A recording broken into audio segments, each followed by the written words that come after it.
Ag Bioscience, the #1 ag tech podcast globally, is now available on video. Hear from leaders and innovators across food, animal health, plant science, ag tech, and agriculture. Mondays at 6 a.m. on YouTube or wherever you get your podcasts. While you're there, subscribe and leave us a review. It's the Ag Bioscience Podcast with Agronovis Indiana. Get more information at agronovisindiana.com. The internet changed how we work. AI is changing what work gets done. A bank cut loan processing from days to hours. A student built an AI scheduler, improving on-time delivery from under 70% to over 90%. Most teams know AI matters, but aren't sure where to start. InAI is Indiana's statewide AI adoption effort, built with industry, academia, and community partners, helping you move from understanding to action. Visit inaiready.com. This is Inside Indiana Business Radio for the afternoon of Monday, June 29th, 2026. I'm Alex Brown.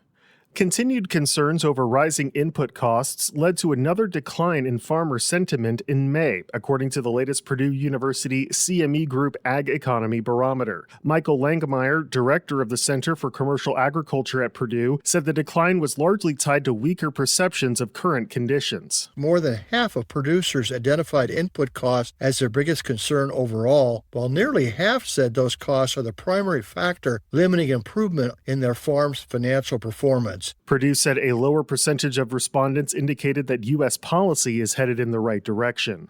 Visit Posey County has launched a new tourism brand designed to bolster promotion for the Southwest Indiana County as a premier gateway destination. The brand, Stay Posey, and its tagline, Indiana's Cozy Corner, comes with a newly redesigned website to showcase the various attractions, events, outdoor recreation, and local experiences available to travelers throughout the county.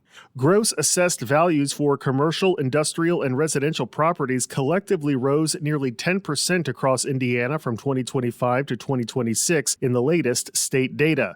That's less than the 19% jump recorded between 2024 and 2025. Residence value grew slower despite complaints from struggling homeowners and skepticism from state leaders of Indiana's market-based assessment system. From the #1 source for Indiana business news, this is Inside Indiana Business Radio.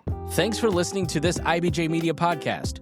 You're probably going to remember this ad. Do you know why? Podcast advertising works. 85% of listeners recalled hearing an ad during a podcast, and 70% of podcast listeners have acted after hearing an ad. So whether you're looking to be heard across the entire IBJ Media Podcast Network, sponsor one of our shows, or just start with a 30-second ad, IBJ Media can help. Contact advertise at ibj.com to learn more. Elanco Animal Health is among the companies taking a leading role in combating the reemergence of a deadly parasitic fly that was pushed out of the United States 6 decades ago. IIB's Aubriana Herron has more. The Indianapolis-based life sciences company in November 2024 began working with federal agencies as the new World Screwworm advanced toward the U.S. through Central America and Mexico. Elanco received conditional approval and emergency use authorization from the U.S. Department of Agriculture, U.S. Food and Drug Administration, and U.S. Environmental Protection Agency for products it is now distributing to veterinarians, livestock producers, and pet owners. Elanco is one of 3 U.S. companies that have developed medications aimed at treating and preventing the New World Screwworm, which can affect any warm-blooded animal. Before it was declared eradicated from the United States in 1966, the parasite was devastating for cattle herds, particularly in the warm weather climates of the South and Southwest. Livestock experts in Indiana said cattle producers will be cautious and monitor their herds, but the state's cold winters should limit the screwworm's impact if it arrives here. Elanco has 6 products that kill or prevent New World screwworms in livestock, dogs, cats, and other species. CEO Jeff Simmons said the company is focusing on monitoring the spread of the screwworm, managing the problem, and mobilizing staff to the places it appears. In Indiana, cattle producers are monitoring the situation in Texas and New Mexico, but are not overly concerned about the impact on the state. Aubriana Herron, Inside Indiana Business Radio.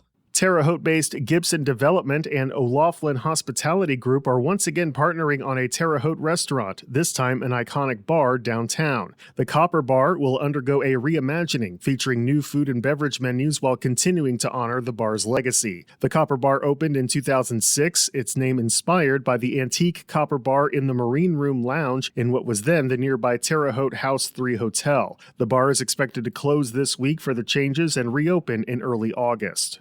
Slate Auto last week opened pre-orders for its electric truck that is set to be produced at a former printing plant in Warsaw. Jay Wirtz, president and CEO of Connexus Indiana, said on Inside Indiana Business Television that Slate's $400 million commitment in Kosciuszko County reflects the strength of Indiana's manufacturing sector. The plant that they're modernizing currently is an old publishing plant. They made catalogs and they made magazines and things like that, things that are largely obsolete, old economy.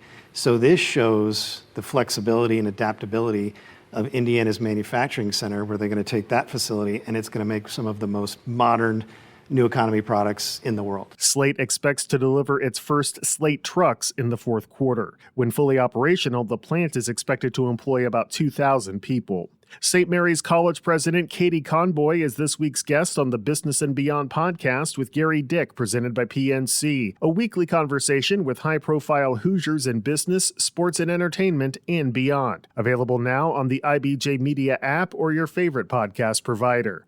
I'm Alex Brown for Inside Indiana Business Radio on Demand.